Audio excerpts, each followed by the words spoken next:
From the outside, Lacey and Scott Peterson seemed like the very embodiment of the American dream. They lived in Modesto, California, in a charming home, surrounded by friendly neighbors. Lacey's smile was known to brighten any room she walked into. Warm and personable, she was the type of woman who was always at the center of family gatherings, a true force of positivity. Scott, on the other hand, was an ambitious fertilizer salesman with a suave charm that could win over anyone he met. They appeared to be a perfect match, a modern young couple whose life seemed to be the stuff of movies. The couple had met in college, quickly falling for one another. Their relationship blossomed, and in 1997 they married, marking the beginning of what seemed like a fairy tale life together. Lacey loved Scott deeply, and the two were overjoyed to be expecting their first child, a baby boy they had already named Connor. Lacey was 8 months pregnant in December 2002, and as the holiday season approached, she was excited about becoming a mother. But behind this picturesque exterior, there were hidden cracks in the foundation of their marriage. Beneath the surface of smiles and holiday cheer, something darker was brewing. Secrets, tensions, and betrayals that would soon bubble to the surface, turning their story into one of obsession, heartbreak, and ultimately, horror. December 24th, 2002, started like any other day for Lacey. She had plans to walk the couple's golden retriever, Mackenzie, and finish up some last-minute holiday preparations. That night, the Petersons were supposed to have a family dinner, a final celebration before their son's much-anticipated arrival. However, by the evening, everything had changed. When Scott returned home later that day from what he claimed was a solo fishing trip at the Berkeley Marina, he was met by an unsettling sight. Their dog, Mackenzie, wandering around the neighborhood with his leash still attached. But Lacey was nowhere to be found. Concerned, Scott called around to neighbors and family members to see if anyone had seen her, but no one had. Panic began to set in, and by that evening Lacey was reported missing. The Modesto police responded quickly, organizing a massive search for Lacey. Friends, family, and neighbors came together, scouring the area for any trace of her. The community held its breath, hoping that she would be found safe. But as the hours turned into days and the days into weeks, the chances of finding Lacey alive began to dim. Scott appeared on television, making emotional pleas for Lacey's safe return. But there was something off about his demeanor that didn't sit well with many who watched him. While he spoke the words one might expect from a grieving husband, his tone seemed calm, almost too calm, and his lack of visible distress raised eyebrows. For those paying close attention, it wasn't just what Scott was saying, but what he wasn't saying, and how he was saying it. That made them uneasy. As the investigation continued, the authorities began to focus more closely on Scott Peterson. His behavior in the days following Lacey's disappearance became the subject of scrutiny. He had been cooperative with the police at first, but inconsistencies in his story started to emerge. He had told investigators that he had spent Christmas Eve fishing alone, leaving his heavily pregnant wife at home. For many, this struck an odd note. Why would a man leave his wife, who was 8 months pregnant, to go on a solo fishing trip on the day before Christmas? Moreover, Scott's alibi didn't seem to hold up under examination. While he claimed to have been fishing at the Berkeley Marina, there were no witnesses to corroborate his story. The location itself seemed strange. The weather that day wasn't ideal for fishing, and it was unclear why Scott would choose such an activity on a day filled with family holiday plans. Then, the bombshell dropped. Investigators discovered that Scott had been having an affair with a woman named Amber Frey, a massage therapist. Amber, who lived miles away in Fresno, was shocked to learn that Scott had a wife, let alone that his wife was missing. When detectives approached Amber, she agreed to help them, providing critical information that would soon reshape the investigation.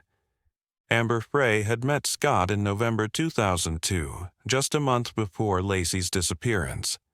He had told her that he was single and looking for a serious relationship. Their romance blossomed quickly, and Scott painted a picture of a life full of possibilities. But unbeknownst to Amber, while she and Scott were making plans for their future, Lacey was preparing for the birth of their child. When Amber discovered Scott's deception, that his wife was not only alive during the early part of their relationship but missing, she was horrified. She immediately contacted law enforcement and agreed to cooperate with them by recording her phone calls with Scott.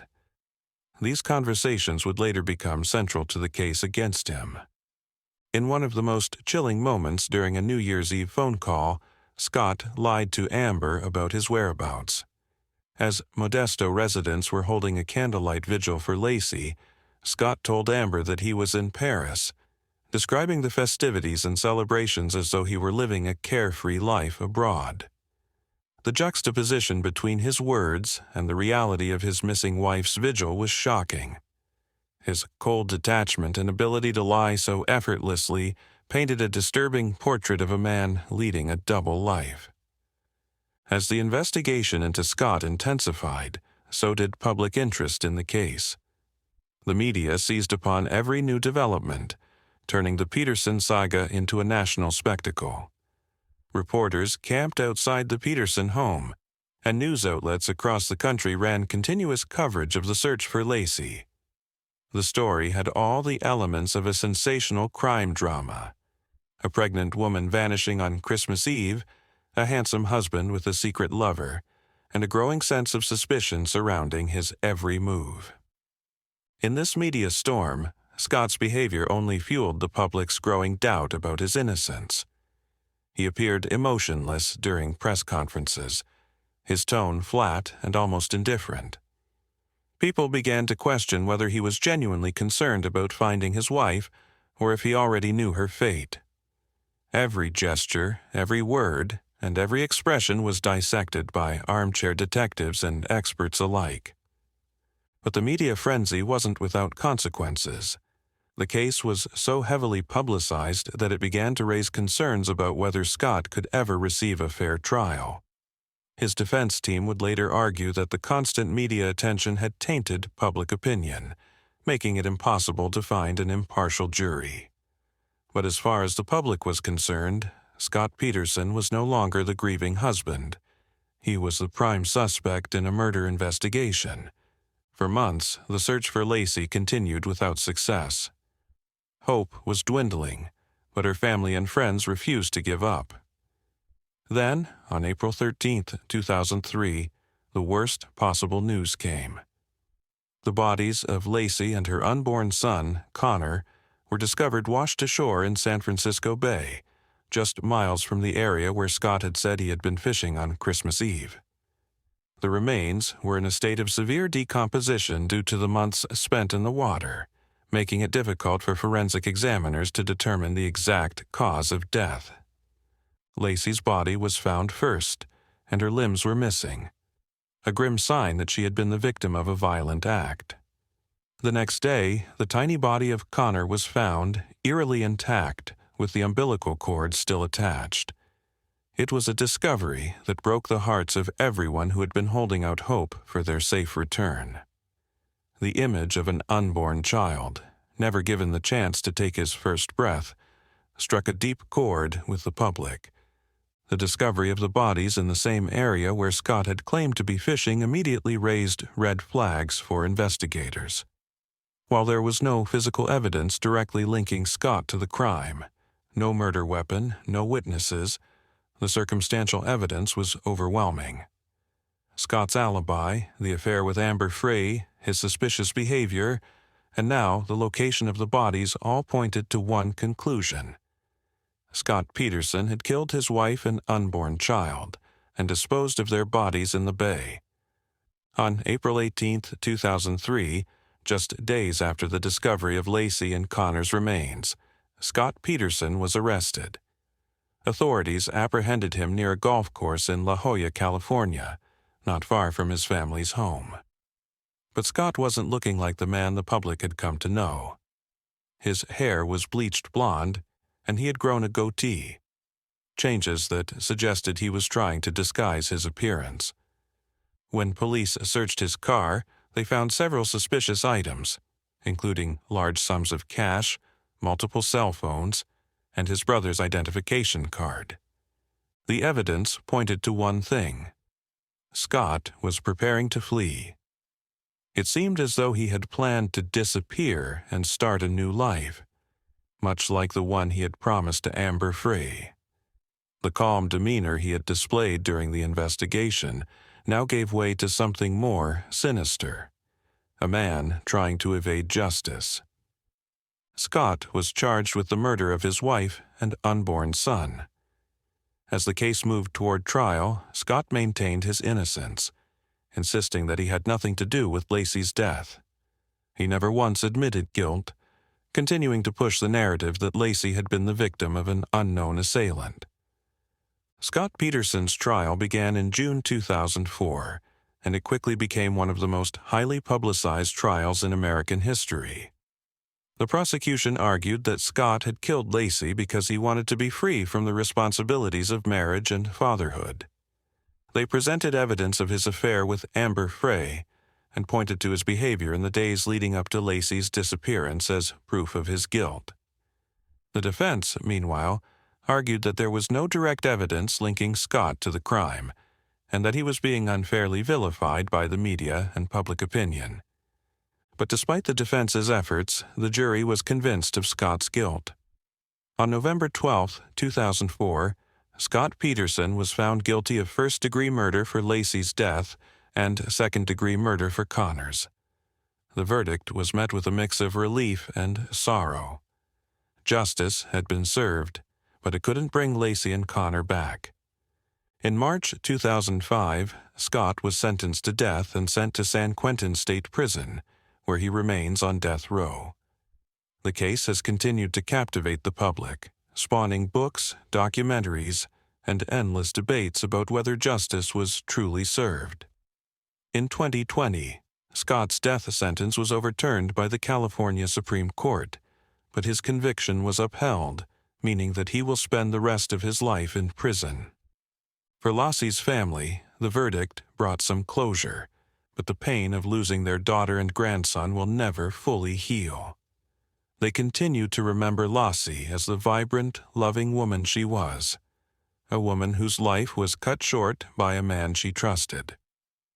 The story of Lacey and Scott Peterson is a tragic reminder that even the most seemingly perfect lives can hide unimaginable darkness. The Peterson case remains one of the most haunting criminal stories in recent American history. It's a story of love gone wrong, of lies and betrayal, and of a young woman whose bright future was stolen from her in the most horrific way. And while Scott Peterson sits behind bars, the legacy of Lacey and Connor lives on, a heartbreaking reminder of what was lost. One of the most perplexing aspects of the Scott Peterson case is the question of why a seemingly normal, successful man with a loving wife and a baby on the way would commit such a heinous act. What drives someone to not only kill his wife, but also his unborn child? Was Scott Peterson a sociopath, entirely lacking in empathy, or was there a more complex psychological explanation for his actions? Many psychologists who have examined the case point to Scott's narcissistic tendencies.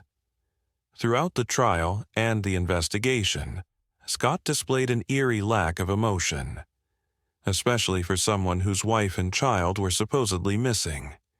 His calm demeanor during public appearances and his bizarre decision to lie about being in Paris during a candlelight vigil for his missing wife are just two examples of this cold detachment. Some experts suggest that Scott was driven by an overwhelming sense of self-importance, a belief that his needs and desires were paramount and that the people around him existed merely to serve those needs. His affair with Amber Frey is often cited as evidence of this mindset. Scott's willingness to carry on a secret relationship, all while his wife was heavily pregnant, suggests a profound disregard for both Lacey's feelings and the life they were building together. Instead of excitement about the impending birth of his son, Scott was reportedly telling Amber that he had lost his wife and would be entering the new year as a widower, a blatant attempt to manipulate her emotions and control the narrative. In this sense, Scott's actions reflect the behavior of someone who views the world in terms of personal gratification, with little regard for the consequences of his actions on others. It's also been theorized that Scott Peterson suffered from family annihilator syndrome, a term used to describe individuals who, feeling trapped by their familial obligations, decide to eliminate their entire family as a way of escaping their responsibilities. In Scott's case, this theory is bolstered by the timing of Lacey's murder, which came just weeks before their child was due to be born. With the birth of Connor fast approaching, Scott may have felt that his life was spiraling out of control and that he was about to lose the freedom he had enjoyed as a young, successful man. For someone like Scott, who seemingly valued his personal autonomy above all else, the idea of being tied down by a wife and child could have been intolerable. But while psychological explanations may provide some insight into Scott's behavior, they do little to absolve him of responsibility for the crime. Ultimately, Scott made a conscious decision to take the lives of his wife and child, and no amount of psychological analysis can excuse that. While much of the media attention during the investigation and trial focused on Scott Peterson, it's important not to lose sight of the true victims in this case, Lacey Peterson and her unborn son, Connor. The pain of their loss was most deeply felt by Lacey's family, who not only had to endure the heartbreak of losing a beloved daughter and grandchild, but also the gut-wrenching betrayal of discovering that the man responsible for their deaths was the person they had once welcomed into their family with open arms. Lacey's mother, Sharon Rocha, became the voice of the family during the trial, speaking out about the profound grief they experienced in the wake of Lacey's disappearance and murder. In interviews and in her powerful victim impact statement, Sharon painted a vivid picture of the joy that Lacey had brought to their lives and the devastation that her loss had caused. She spoke about how Lacey had been so excited to become a mother, how she had meticulously planned for Connor's arrival, and how that dream had been cruelly taken from her. For Sharon and the rest of Lacey's family, the discovery of her and Connor's bodies in the San Francisco Bay was a moment of both unbearable sorrow and grim closure. The months of uncertainty had finally come to an end, but the reality of what had happened was almost too painful to bear. They had lost not only Lacey, but also the chance to meet and hold Connor, to watch him grow up and become a part of their family. The trial itself was a grueling experience for Lacey's family. Day after day, they sat in the courtroom, listening to the graphic details of Lacey's death and watching as Scott's defense team tried to cast doubt on his guilt. But despite the emotional toll it took on them, they remained steadfast in their pursuit of justice for Lacey and Connor. Sharon's resolve was particularly striking. Her unwavering strength in the face of such tragedy made her a symbol of resilience for those following the case. In the years since the trial, Lacey's family has worked tirelessly to keep her memory alive. They've established the Lacey and Connor Search and Rescue Fund to assist in the search for missing persons and continue to advocate for victims' rights. Through their efforts, they've turned their pain into a force for good, ensuring that Lacey and Connor's legacy will never be forgotten. The trial of Scott Peterson began on June 1, 2004, in Redwood City, California, after a change of venue was granted due to concerns about the pervasive media coverage in Modesto. Even with the change of venue, the trial remained a media spectacle, with reporters and true crime enthusiasts flocking to the courthouse daily. The public was riveted by the case, and the trial was closely watched across the nation. The prosecution, led by Stanislaus County District Attorney Rick DiStasso, argued that Scott had killed Lacey in their home on the night of December 23rd or the morning of December 24th, 2002, and that he had then transported her body to the Berkeley Marina, where he dumped her in the bay. Although there was no direct physical evidence linking Scott to the crime, no fingerprints, no DNA, and no witnesses, the prosecution's case relied heavily on circumstantial evidence. This included Scott's behavior before and after Lacey's disappearance, his affair with Amber Frey, and the discovery of Lacey and Connor's bodies in the exact area where Scott claimed to have been fishing. One of the most damning pieces of evidence presented by the prosecution was the recorded phone calls between Scott and Amber Frey. These recordings painted a picture of a man who was deceitful, calculating, and indifferent to the plight of his missing wife. In one particularly incriminating call, Scott told Amber that he was in Europe, celebrating the New Year, while in reality he was attending Lacey's vigil in Modesto. This blatant lie suggested that Scott was already mentally distancing himself from his wife's disappearance, treating it as though it were an inconvenience rather than a tragedy. The defense, led by attorney Mark Garagos, attempted to sow doubt about Scott's guilt by pointing to the lack of direct evidence and suggesting that Lacey had been abducted and killed by someone else. Garagos floated the idea that Lacey may have been the victim of a satanic cult or a burglary gone wrong, but these theories were never substantiated.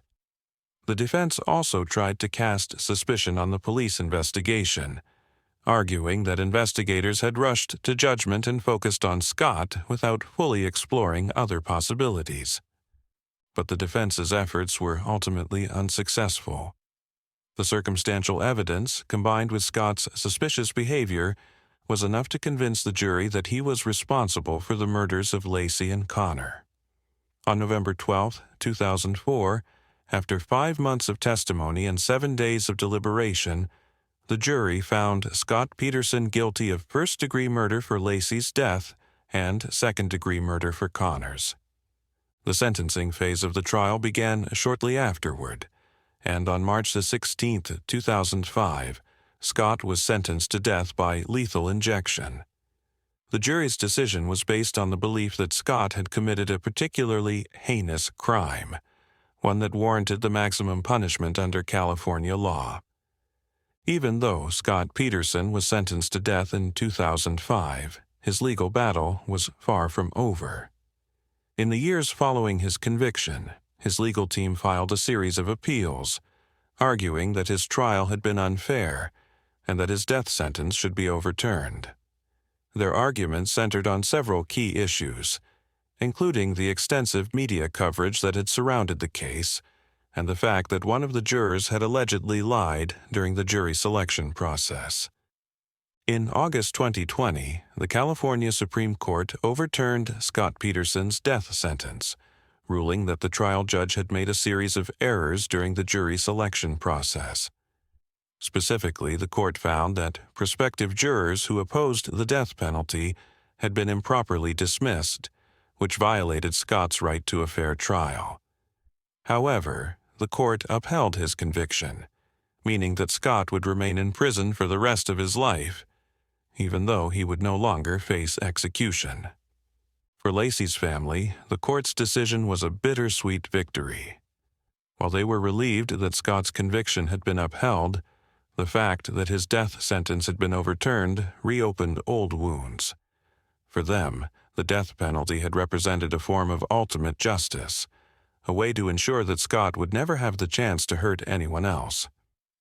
With that sentence now off the table, they were left to grapple with the reality that Scott would continue to live out his days behind bars, while Lacey and Connor were gone forever. As of 2023, Scott Peterson remains incarcerated at San Quentin State Prison, where he awaits the outcome of further legal proceedings. His legal team continues to fight for a new trial, and the possibility of future developments in the case remains.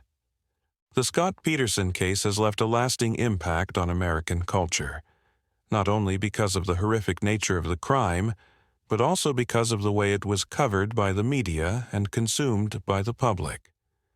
The case became a media sensation almost from the moment Lossie was reported missing, and the intense scrutiny that followed transformed it into a national obsession. Television networks and tabloid newspapers eagerly followed every twist and turn in the investigation, while true crime enthusiasts debated Scott's guilt or innocence in online forums and chat rooms. The public's fascination with the case was fueled by the larger-than-life characters involved: the beautiful, pregnant Lacey, the handsome and enigmatic Scott, the grieving Rocha family, and the glamorous Amber Frey, whose involvement added an extra layer of intrigue to the story. In many ways, the Peterson case foreshadowed the rise of true crime as a genre of entertainment. The trial was one of the first to be broadcast live in the era of 24-hour news networks, and the coverage it received helped pave the way for the explosion of true crime documentaries, podcasts, and books that would follow in the years to come. The case also raised important questions about the role of the media in high-profile criminal trials, with some critics arguing that the intense media coverage had tainted the jury pool and influenced the outcome of the trial. But beyond its cultural significance, the Scott Peterson case is ultimately a story of profound loss. It's a reminder of the fragility of life and the devastating consequences of violence.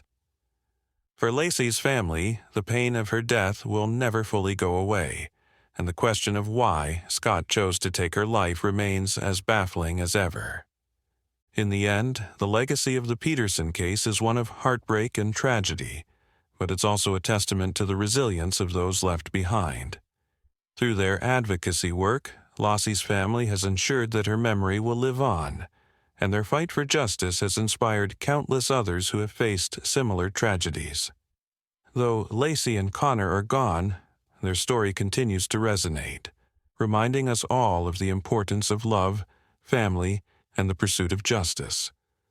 Bottom of form, top of form.